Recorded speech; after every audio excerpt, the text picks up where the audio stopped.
Alrighty, I sort of made a video like this quite a while ago, but I never uploaded it. But I'll make another one. Things you don't know about Australia if you're a foreigner. Well, first of all and foremost, Aboriginals aren't in all areas, just as crocodiles aren't in all areas. Aboriginals are nothing like Negroes. They are also nothing like Indians.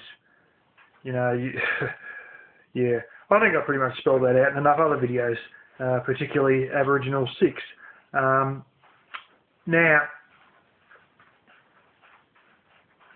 I've heard things said on YouTube, plenty of comments, all of which just indicate no clue about what this country's like. You've got to realise that this country is very large with very few people.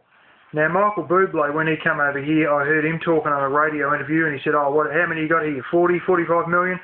Try 23.5 million. Look at the size of the place. There are people who own ranches, or as we call them, stations, very large ones. They are literally 5 times the size of the state of Texas. They're bigger than some European countries owned by one family. Now, another thing you probably didn't realise is Australia is desert, a lot of semi-desert and desert. And I think semi-desert is under 12 inches of rain a year, and then full desert is under 6 inches of rain a year or something like that. But basically, there is a lot of desert. Now, it might be 70% or something like that, you know, desert and semi-desert. A lot of these stations run out in these areas. Now, one bloke said, oh, I'd love to see Australia progress over, you know, the next 200 years. And he was adamant that I didn't know what I was talking about, even though I'm Australian. But, you know, I've had that before. Stuff I've done as a day job, I don't know what I'm talking about somehow. And, you know, I said it's not going to develop. I said it's too flippin' hot up there, you know, and there's, you know, not enough water in that. Oh, well, you can irrigate it the same way, you know, we do as California. You've got to understand something. Australia, having so much desert, the water in America, we can't get our heads around it, let alone how much there is in Canada. And you can't get your heads around how little an amount of water we have here. This whole idea of, oh, just drill a well. Well, guess what? It doesn't work where I am. I'm more likely to hit gold than I am to hit water, and that's not a joke. Or coal, because it's been found in small patches here and there, and there's another town over there, there's apparently a bumper load of the damn stuff. A billion square metres or some blasted thing. But, yeah. You know, this is the thing with Australia, is the water just is not there. When you do have to drill for it, we could drill for it. You can only drill for it in certain areas, and where we were in Western Australia when I grew up as a kid, they have, you know, the water table and that, and they're very large artesian basins, as they call them. And, you know, it was literally a quarter mile to get anything, to get anywhere near it, that you got to drill down. You know, it cost you $20,000 to do it. You know, and then some of them block up because, I don't know, sand gets moved, or stuff that's been ground up as it was drilled gets moved, or whatever. Seems to have a bit of limestone in that as well. Yeah, you know, water is a real thing in Australia, and as a result, after the big drought we had in most of the eastern states of the country in 2009, that sort of dragged on for more or less 2.5 years,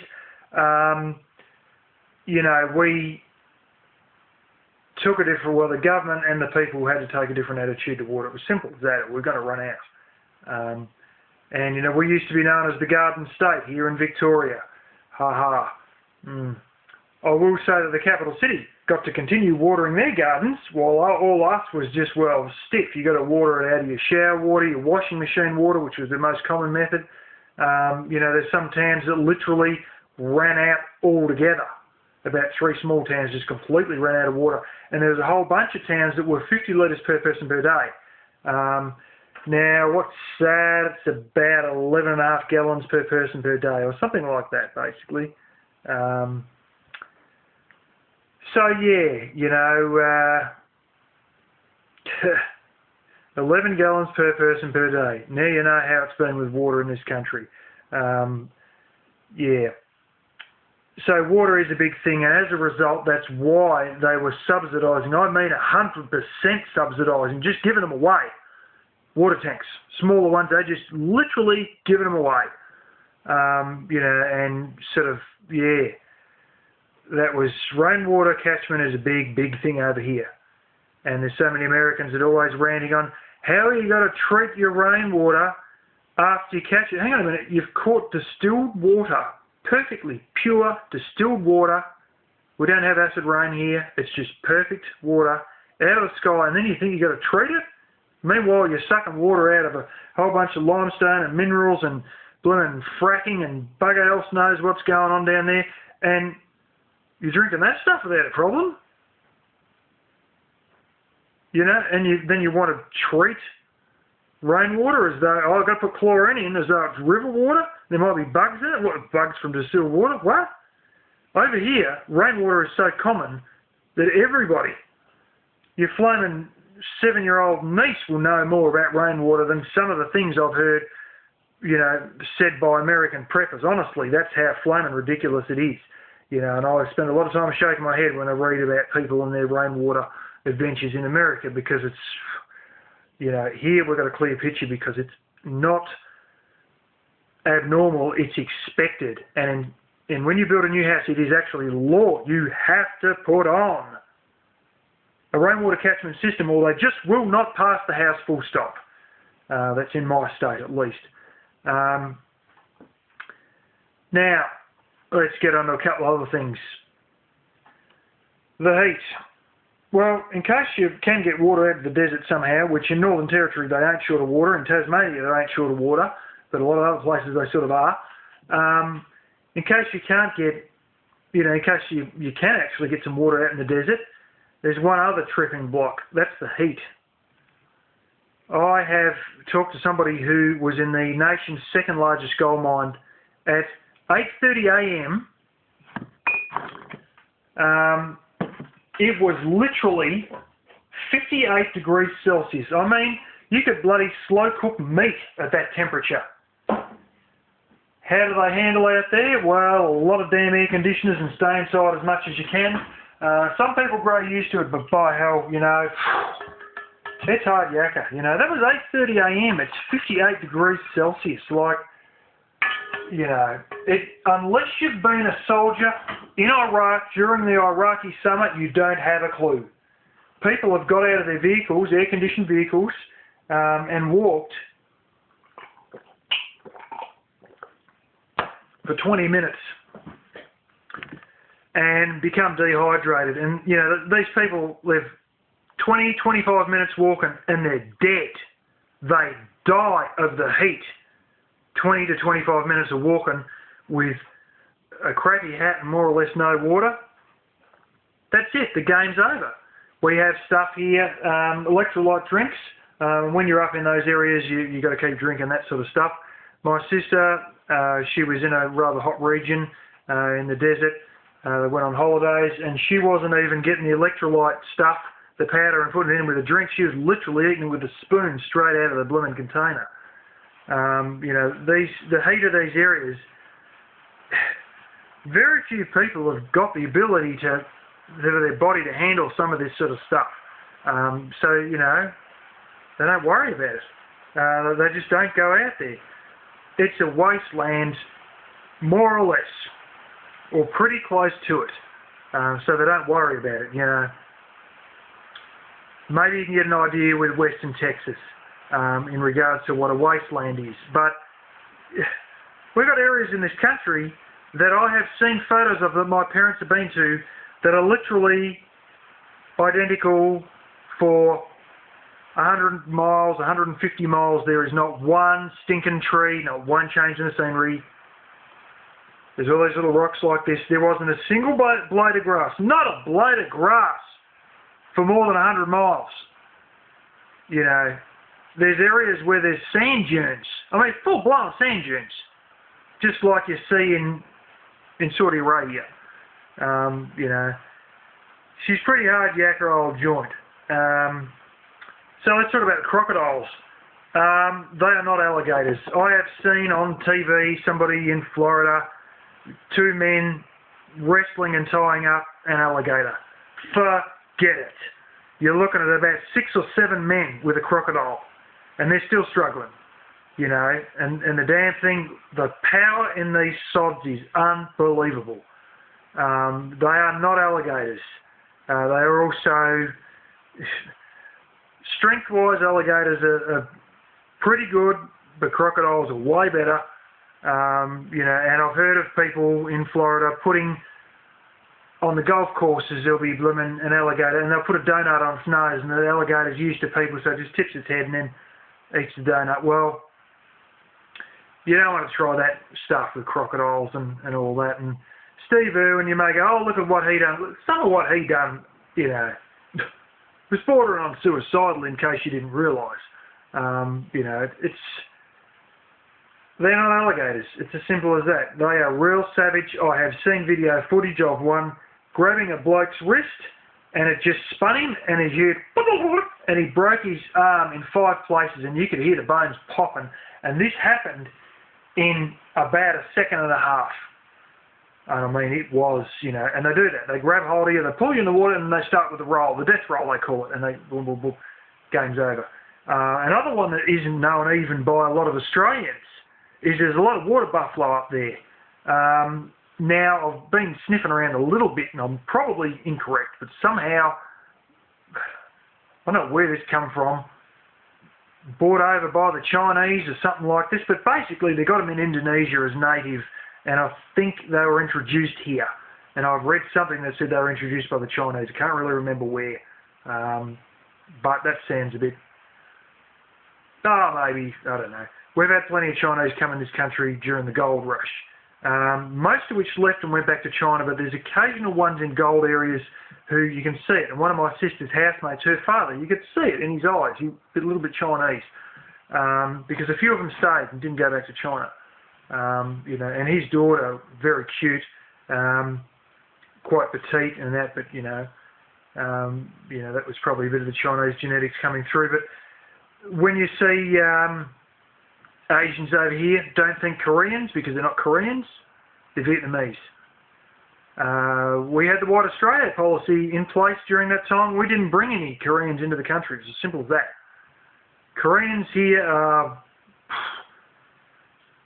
pretty rare. I've met one. That was about it. That was it, actually. And that was in the year 2000, so, you know, shows you how long ago that was. It was 13 years ago. Asian influence, yeah, we've got quite a bit, actually. More Vietnamese. There's Vietnamese of my age that were born here. After the parents escaped the war in the 70s and all that, and they've been born here. There's a lot of Greek and Italian and Croatian and Serbians as well, around this region particularly. Apparently the state capital, Melbourne, so they say, is the second largest population of Greeks outside of Athens. So that'll give you an idea. We refer to them as wogs, and they used to be derogatory, and now they, you know, I went to school and they used to introduce themselves, hi, how you going? I'm a wog. So it went from derogatory in the 60s to, how you going? I'm a wog in the 90s. You know, and there's a lot of those sort of shops they have for their sort of stuff, and basically the Italians here got the coffee culture going in this country. Simple as that, really. You know, so yeah.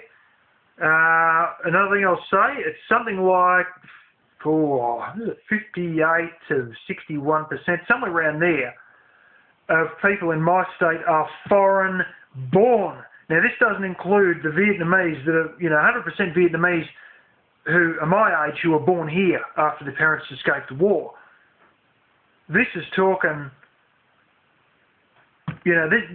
they're Australian born, so they're excluded in those figures of 58 to 61%, I did know, but I can't remember exactly, of foreign born people in my state. That gives you an idea.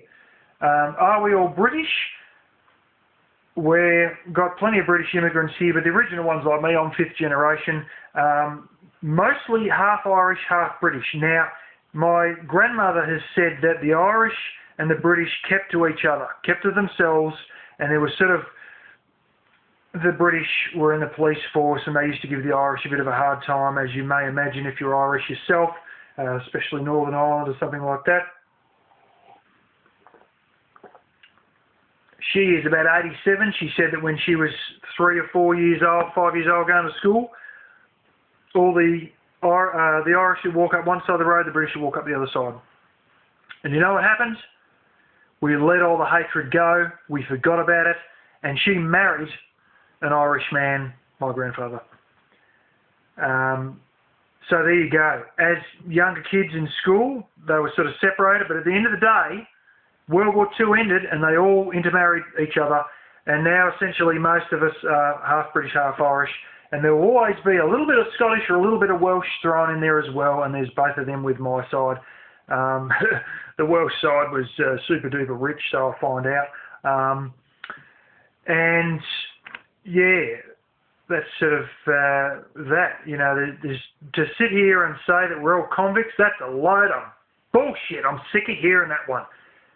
You know, there's probably 5% of people who have got any links to convicts when they track back, because we've had so many people immigrate. We had 10-pound poms that come in the, the 50s and the 60s, just as all the Italians and the Greeks come in the 50s and the 60s. Europe was half stuffed after World War II, so whole bunches of them come out here. And we were happy. If you're white, welcome in, here you go. And they used to call them 10-pound poms because they give them 10 pounds to set up. And they were living hard, and they used to work at the local auto factory. They used to get these big boxes that cars and car parts and stuff like this would come over from. Apparently there was a car they imported directly from Canada, fully built, and just sold it here, fully built in Canada. And I mean, they just literally, I think they basically topped the petrol tank up and took it down to the dealership pretty much. So those boxes that those cars come in, they would live in them because houses were so hard to come by, and eventually they got houses, but there was a restriction on the size of the house you could build because they wanted enough, materials were so scarce that they needed people to have houses, but they didn't want any greedy buggers to have a big one so other people would miss out. And then after that, they stepped it up slightly bigger, and then they just gave the law away altogether. Snakes. Well, according to Bear Grylls, we have 21 of the world's 25 most deadly snakes here. About number 3 in the world deadliness lives around here. Yep. Half a mile from my front door on the road, I've seen one squashed on the road. They're round.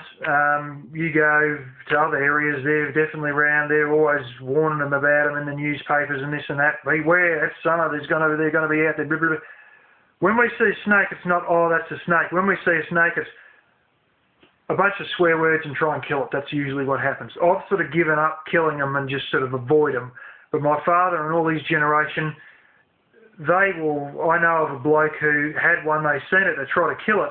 It managed to get up inside the vehicle, and they drove the vehicle up, and they were sitting there, and they checked out the vehicle for 15 minutes to try and find this snake that was wrapped around the chassis, trying to avoid being killed by him. And they found the tip of the tower, and they realised where it was, and they blasted the hose up, and they beat the hell out of it and killed it. It's always mentality to kill the snakes, and I don't know what everybody thinks about all that, and all the city people and all the Americans and everybody else thinks about it, but you got to realise that there's a sort of a mentality of better safe than dead, and so they just kill them. I don't, but I just sort of leave the area for a few hours at least, 3 hours or so minimum, usually till the next day actually. And yeah, that's it. But drop bears. We had you all stuffed on that. There's no such thing. I love egging on people about drop bears. It's always a good laugh. They don't exist. Oh, they're the big gnarly can. Don't worry, the koalas don't fall out the trees. They're not the big, ugly, larger, grumpy-looking koalas. No, it doesn't happen. That's just a good joke. Kangaroos jump down the main street of Melbourne. That's another good joke. Doesn't happen. You know, oh, we'll get out. No, we didn't know. When they're in public, they start to, when they get in suburbia, they fret and they go stupid. And usually they've got to get the cops out to flip and tackle them and get them in the back of a dippy van, which is basically like like a truck with a, well, you know, camper back on the blooming thing, basically. But of course it's all white, and they shove one in the back of that. And then they take him out and open the back doors and let him go out in the country somewhere. But yeah, they always cause a bit of traffic chaos. There's one, I don't know how, ended up in a mall and ended up, they thought it was going to jump off the roof, but it didn't, I don't think. But they're surprised it didn't, because they reckon their mentality is they will jump off roofs if they're cornered and stuff like that. Old Skippy, you got to keep in mind on all this when you're out there. Don't go patting them and playing around, because they're still wild animals, and they will kick like hell. And everybody's dog, like that bloke whose dog was just playing with the kangaroo, and the kangaroo had evil intentions to drown the dog. I don't care what it is. If your dog goes up for a kangaroo, your dog deserves to be turned into mince. I don't give a damn. Dogs shouldn't be attacking kangaroos. A lot of people feel very strongly about that. And anybody who's stupid enough to put stuff like that on YouTube, they deserve for that dog to be drowned. They deserve for that kangaroo to kill them too. You know, you don't piss with kangaroos because they're wild animals. And what they do is they go into the water when they're attacked. The dog will go in after them, and they will, in that case, they try to drown the dog. Usually they use their massively powerful legs to try and basically disembowel the dog, and there'll be guts going everywhere, and the dog will be dead in about 2 minutes. Believe me, it happened to one of my uncle's friends firsthand. Not very nice to know, but that's one of the things about Australia. What else would you want to know? They're suicidal sods when it comes to blasted cars. Whatever you do, if you're in a forested area, don't drive even as the sun is starting to go down, because it may be a $1,800 car fix-up job, and I've experienced that firsthand with the car I drive now. You know, people wonder why they hit kangaroos so often and all that. This is a thing. Any areas that are sort of forested, they love being in there. Places that have got forests nearby, you know. I have one that somebody hit literally up here. I've had them eating the plums off my plum tree. You know, they do hang around here a little bit. I used to have one. I was looking for weeds and trying to work out stuff down the bottom there. And I could sense something was watching me, and it was kangaroo. It was a sort of wallaby. There's one more or less a resident one just down here. But they come out from the nearby forest and other secluded areas, and they eat the grass. They are not legal to kill unless you have a permit, and there's people who have permits who have undergone shooting accuracy tests to get all these permits, and they basically, farming is no good in some of these station country areas and that, and they actually make more than, they make plenty of dough just shooting kangaroos for the meat market, and it's sold in supermarkets. You will find it at some supermarkets, but not at others. Sometimes you find it for a while and it disappears off the shelves and it turns up again. We do not eat koalas. That is so highly illegal, it's not funny. My uncle found a dead koala, and in one of his typical shock tactics, he was going to bring it into the city hall and declare that subdivisions should be stopped in his area and basically slam it down on the table in City Hall. A frozen koala. Actually, he had about 3 of them, I think. Was it? No, hang on, what? 3? It was at least 1 anyway. I think there might have been 2. Yeah, I think it was 2 that he had. Neighbours' dogs killed the damn thing. So anyway, he had that in the freezer, and he left his damn repossessed property, bloody left it in the freezer, and he was looking at about 6 months jail just for having an endangered species, regardless of the fact it was dead.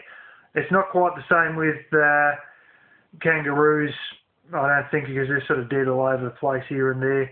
There's a lot of dead roos in certain areas. And let's face it, if you hit one, I don't think there's anything against eating it. And, well, let's just say if you know a little bit about me, you'll know about that. Now,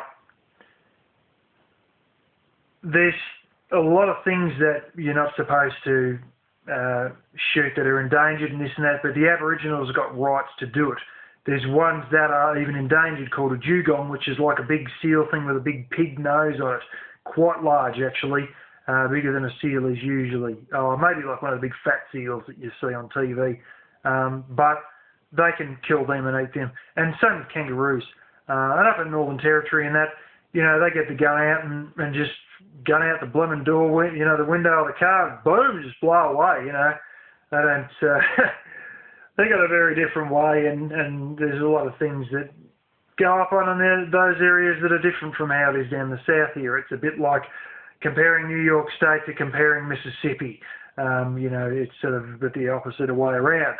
The south, the city areas are sort of more fussy and those stuff, but up in Northern Territory, things are, yeah, a bit different, and it's sort of more of a, they go out and shoot water buffalo for the meat market and stuff like that, and it's just harvesting what's already there, and it's not really seen as wrong to do that. You know, it's almost like in New Zealand, they've done the same with a deer. Oh, it was all bad that he was going on government land, so they got this lease for half a cracker and put a big fence around the whole joint and then just continued on as usual shooting deer and exporting it to Japan. I think that was New Zealand. But yeah, that's a few things about Australia. There's a few other. Sarcasm is used as a joke. Some Asians don't get it and get highly offended. Don't use the word root.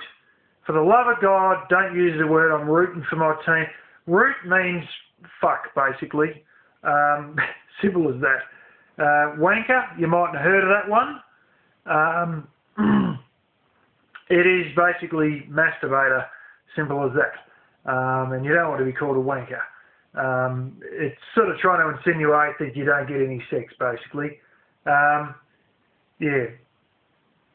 Other stuff. Yeah, I might as well throw this in. There's a tourist image of Aboriginals, and that is held by foreigners, and that is held by city dwellers here.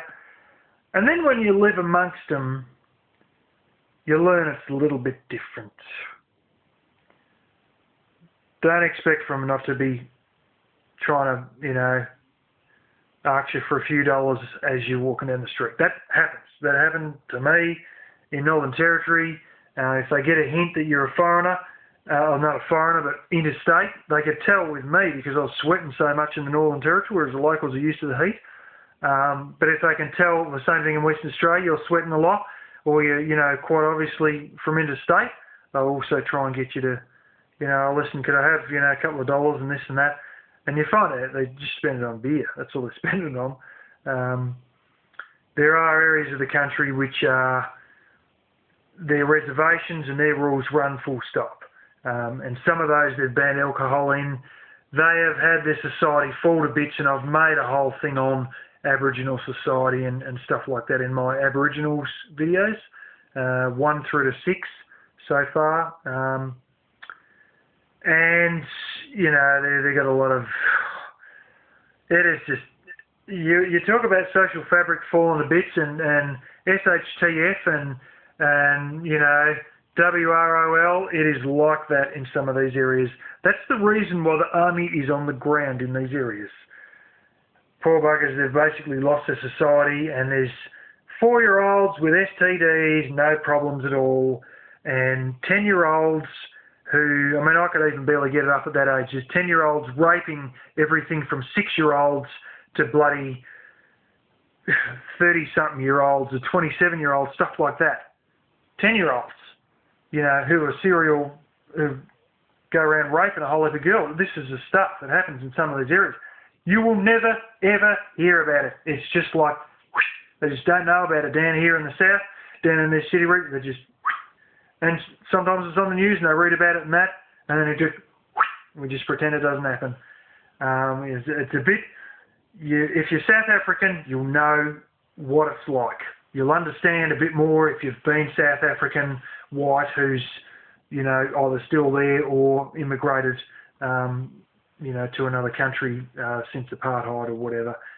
You'll understand because South Africans are probably the few people who do understand. And maybe people, white Kenyans or Zimbabweans, they'll also understand. But yeah, you know, that's a good slog of stuff on Australia.